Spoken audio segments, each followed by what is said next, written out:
Okay, should we moderate ourselves? So should I greet everybody? Welcome. Okay, welcome to the structured webinar number 8, Design Your Future. And with us today, we have 3 very prominent speakers. And first out to present Politecnico di Milano, we have Marina Carbonci. So take it away, Marina, the floor is yours. Thank you so much for introducing me. It's a pleasure to be here today. Politecnico di Milano is an historical university founded 2 years after Italy was unified to a single state. So it was founded to train excellent professionals who would make a fundamental contribution to the economic development of the country, and so it is still today. We offer top quality education in architecture, design, and engineering, with a constant focus on technological aspects, but also on the challenges of the current world, which is so interdependent. And now sustainability, of course, and all what is relating to environmental issue has become a very important topic for the life of everyone. We are based in Milano, in the north of Italy. This is really the economic capital of the country. It is a very lively city where you can see a lot, experience a lot also outside the campus. And for architecture students especially, it is a great opportunity because you can see architecture throughout centuries, from the Roman time up to the modern skyscrapers. So it is great opportunity of seeing beauty, in history, but also to be rooted in the Italian culture and in an international environment as well, because Milano is really an international city. We have 200,000 university students coming from all over the world, and more than 7,000 students, international students, are studying at our university. Politecnico di Milano is not only a top quality education university, but it's also an important research institute. We are the Italian university that is able to attract more funds from the European Union for research purposes. So we have excellent labs, including the largest wind tunnel in Europe, which is fundamental for testing purposes in many fields, and of course also to test bridges, buildings, and so on. But the importance of working for a better future, it has become clear also during the pandemic. We have experienced how interdependent we are on each other. So the challenges of today's world cannot be tackled alone. We have to act together to take responsibility for our world and to work on better understanding of things by sharing knowledge with other institutions, and also to let people become more aware of the threats we are facing if we do not act now. And to this purpose, we are now organizing a webinar series open to everybody, where we present a bit our research in these fundamental issues for today's world. As I told you, we are a very international university, with an important reputation internationally, ranked 1st Italian university, 5th world best in design, 10th world best in architecture, and 20th in engineering. We have a very wide educational offer in English, more than 40 programs taught in English at Master of Science level. At bachelor level, we only have architectural design and civil engineering taught in English, whereas at Master of Science level and PhD, we really have a huge educational offer. Concentrating on architecture, we have all aspects of architecture. Sustainability is present in all the architecture programs we offer, but then each architecture program has got a particular focus on interiors, on urban design, on the refurbishment of historical buildings, on sustainability. Then, of course, we have urban planning and landscape architecture. And within the wide offer of the Master of Science programs in engineering, The environmental issues are important, especially if we choose, for instance, environmental and land planning, management of built environment, civil engineering or civil engineering for risk mitigation, where we have focus on water pipes, on seismic engineering, or energy engineering also is very important, and we deal with all the new forms of sources of energy.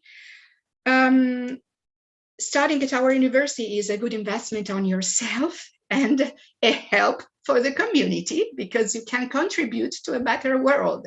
So it's a good option. It's a good option if you want to carry out research, if you want to challenge yourself with demanding studies, but also having the satisfaction of doing something important for yourself and for the community you live in.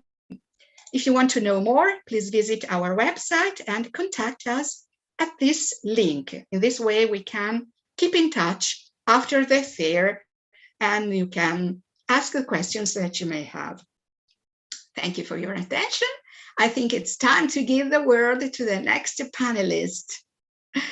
Thank you. Thank you, Marina. And I think actually I'm next up. So from the heart of Europe to the northernmost outpost, I wouldn't perhaps not say, but to Sweden. Good morning and good afternoon, everybody. My name is Bjorn, and I'm a professor at the Royal Institute of Technology. So here's my short tips or pitch. Why KTH? KTH is not the largest university in Stockholm or Sweden, but it's the leading technical university. So we have a very high international standard when it comes to education, and we are a truly international university in many ways. Swedes are renowned for their entrepreneurial mindset and innovation capacity, from the days of IKEA and what have you not, to today's unicorns such as Skype and Spotify, which actually was founded by a dropout from KTH. And it's also a very livable and safe city to be in. It's also a very green and very clean city in the Northern Hemisphere. It's considered to be one of the most livable cities and safest cities in the world, actually. And Stockholm, and this is where KTH, or the Royal Institute, is situated. It's obviously the capital of Scandinavia, one might say. The Danes might object, but they're not here. So it's the heart of the industry and innovation, but it's also the university capital of Sweden. Alongside KTH, we have Stockholm School of Economics and Stockholm University. It is the home of circa 2 million people from all over the world, and it's actually situated on 14 islands in between the Baltic Sea and one of the largest sweetwater lakes of Sweden. So water is basically everywhere in Stockholm.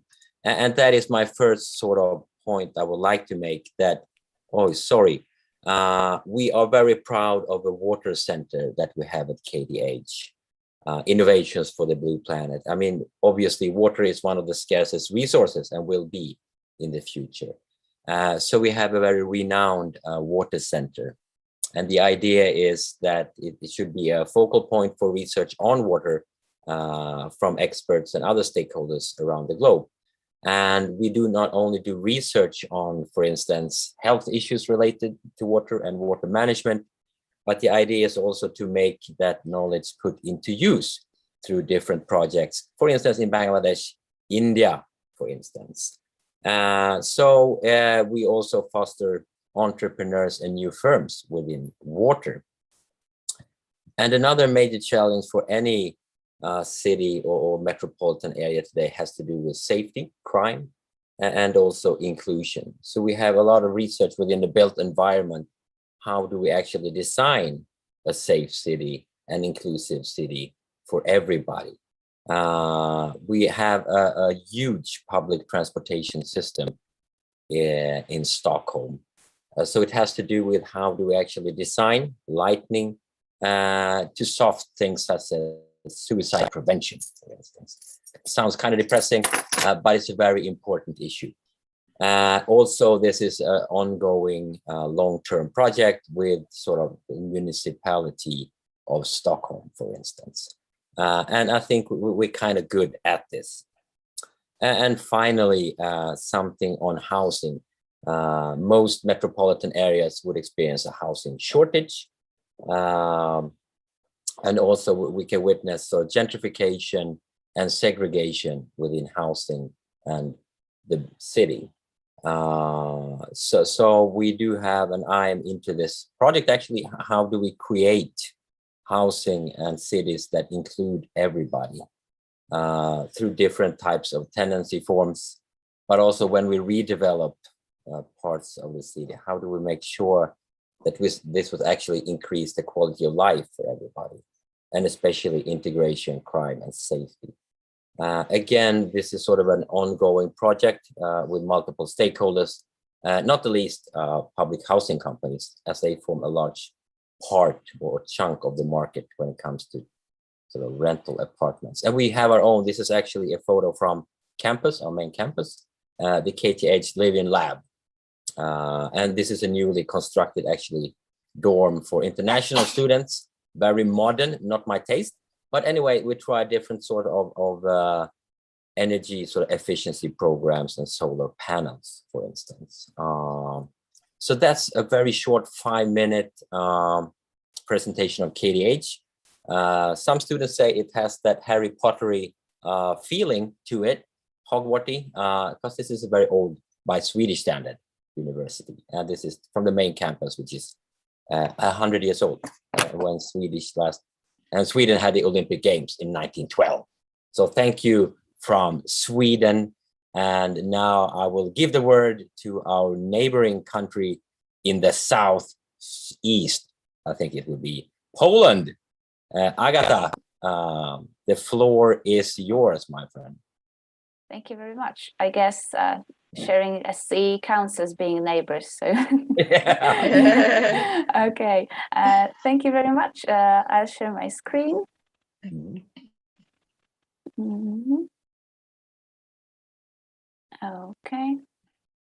Okay, here we are. Thank you very much.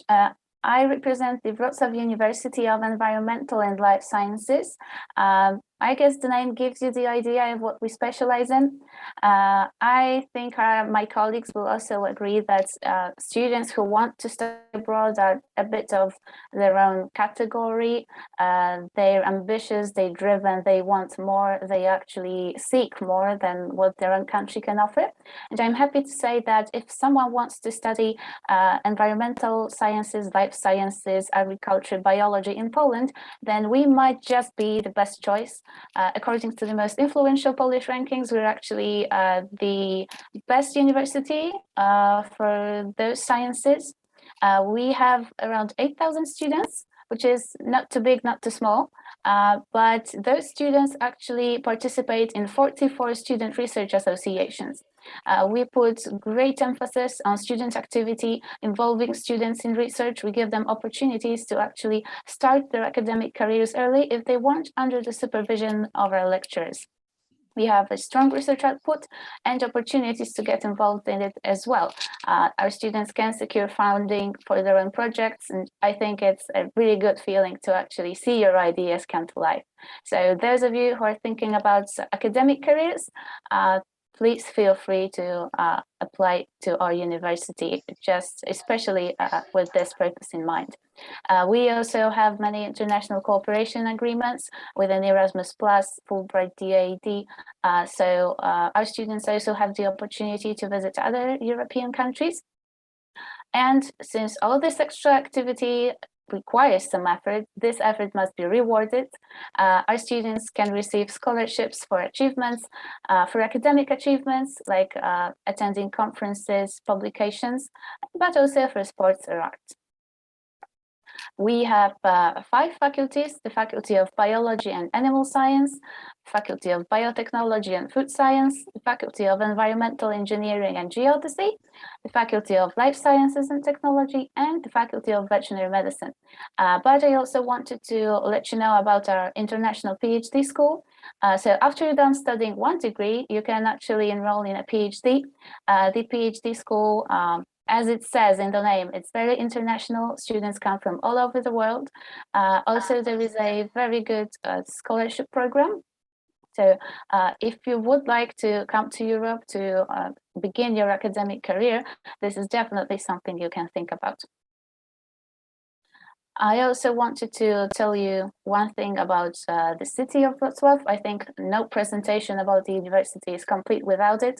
Wrocław is the European Capital of Culture 2016 and also was voted European Best Destination 2018. The city is big enough to offer all big city advantages, like 200, I think, clubs, restaurants and bars just around the market square.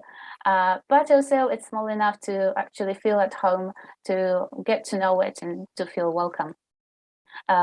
Actually, I think one of the most interesting features of the city is that out of estimated 700,000 inhabitants, 100,000 are students. Among them, of course, many international students. The city is also known as the meeting place, or the place where everyone is welcome, place where you can feel at home, where many people from many countries and many walks of life can actually connect and feel at home. I think if you would be interested in more information on the programs we offer, you can visit our website. Also, if you have any questions, you're always welcome to ask them by email. Me and my other colleagues from the admissions office will be happy to help you. So I think I've made it almost in 5 minutes. So thank you very much. I think that's it. Awesome. Thank you, Agata. Any questions? I think that most people actually follow this through Facebook and YouTube. So very few people actually follow it through Zoom. YouTube mostly. Okay, got it. Was that the Oder, the river, Agata, that you saw on the picture? Okay, awesome. We have 5 main rivers, many smaller rivers, 12 islands, and over 100 bridges. So it's, okay. yeah. Also, we have much of water as well. Yeah, awesome. In between the green and the blue, then. Cool. Okay. No questions. I think questions might be being asked in YouTube comments, so maybe we need some technical support first to read them. Okay. Yep. Makes sense. Okay.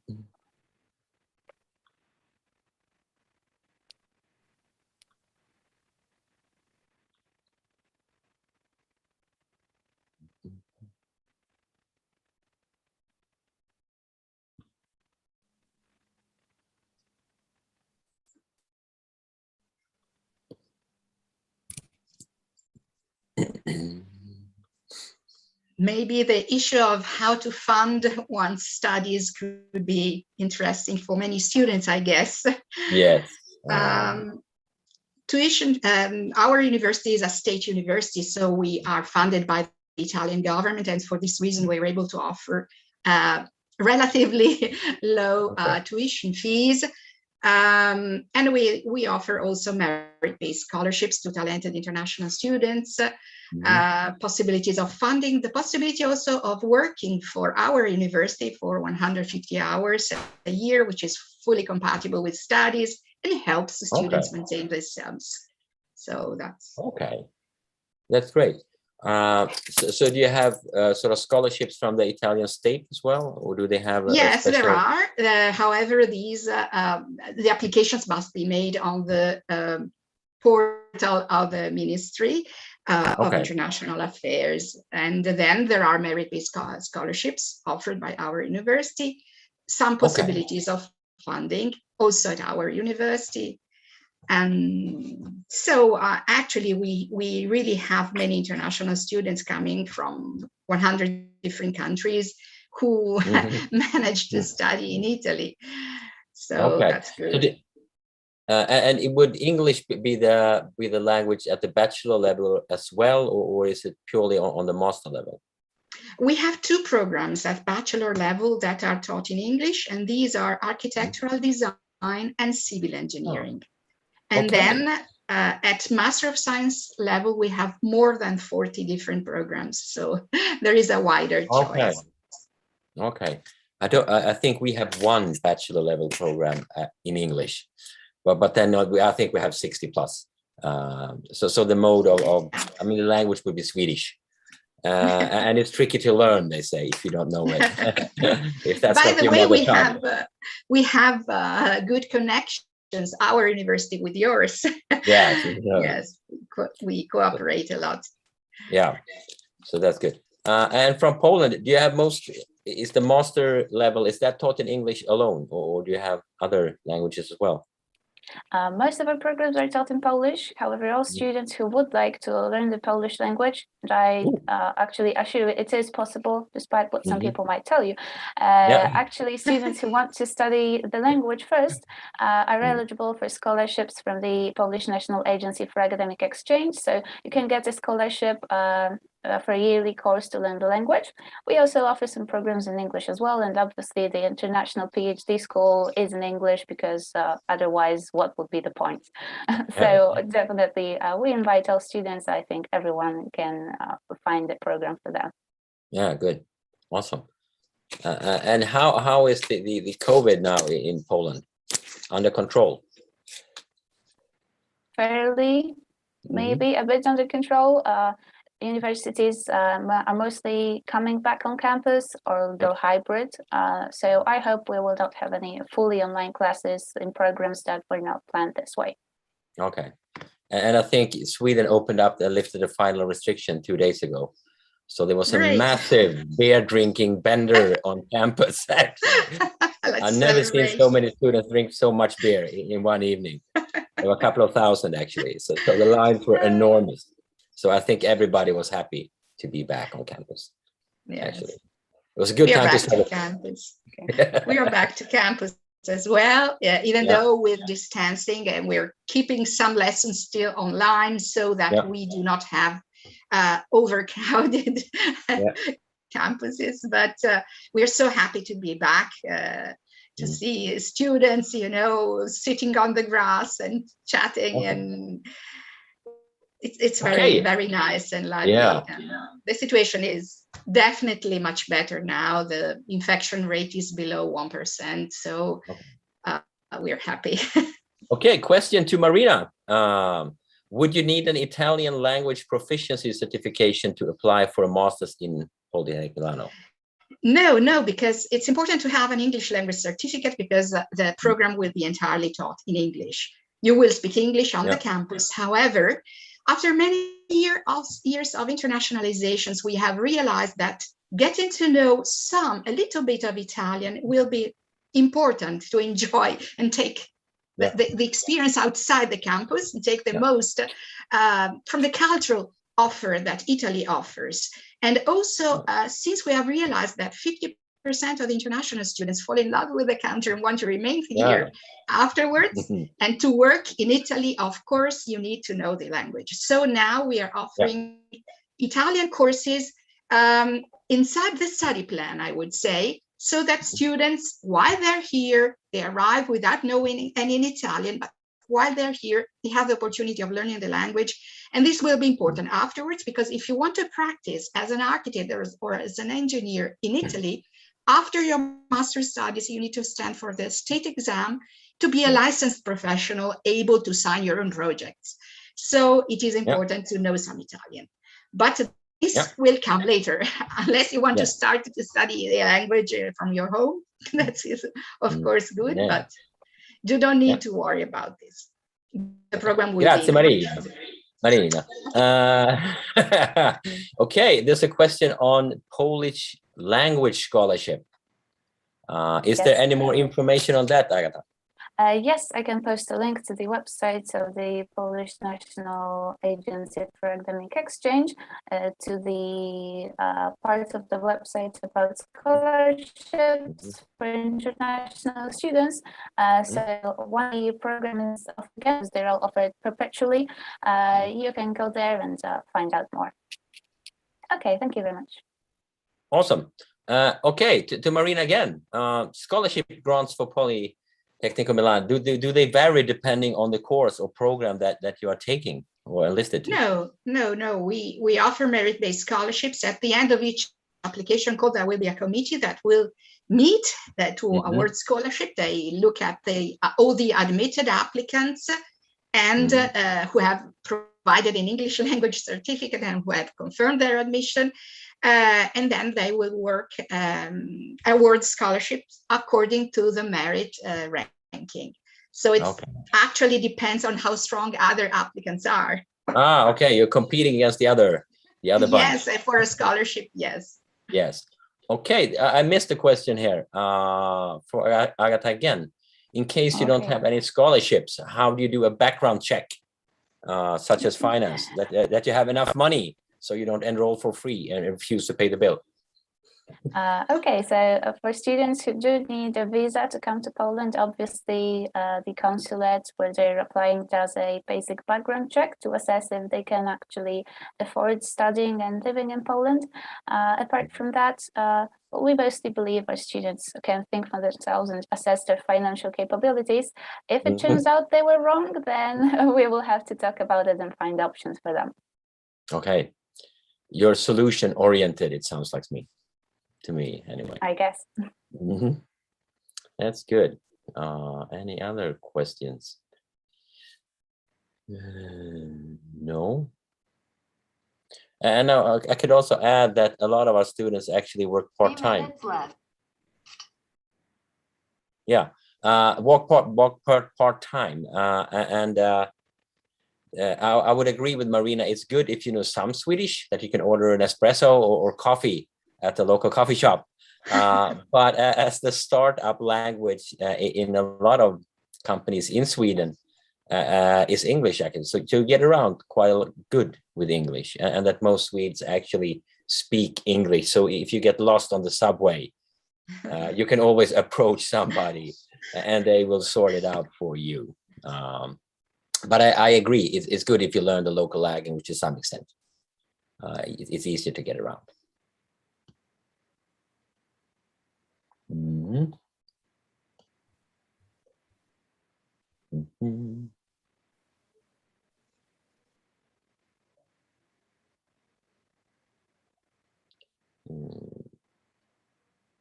One new message. Let me know if we are closing. Are we closing, Marina and Agata?